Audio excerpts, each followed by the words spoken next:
वसतिगृहातील चोरीचा गुन्हा फोडला, पोलिसांची धडाकेबाज कामगिरी। दोंडाईचा पोलिसांची झटपट कारवाई, 48 तासात 9 मोबाईल चोरीचा गुन्हा दाखल।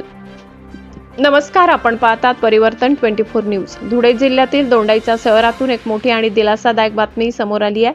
वसतिगृहातून चोरी केलेले तब्बल 9 मोबाईल फोन दोंडाईचा पोलिसांनी अवघ्या 48 तासात शोधून काढले आहेत।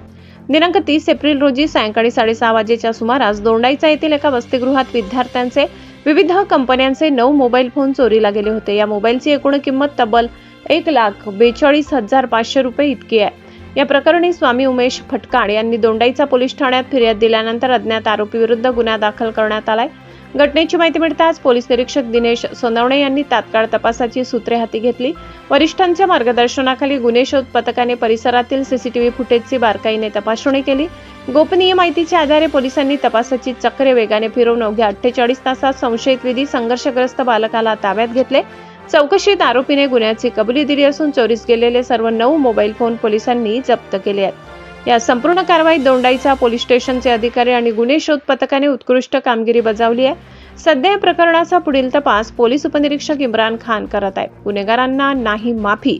परिवर्तन 24 न्यूज ठेवते तुमच्यावर बारीक नजर। अशाच ताज्या आणि विश्वासार्ह बातम्यांसाठी परिवर्तन 24 न्यूजला सबस्क्राईब करा, लाईक करा आणि शेअर करा।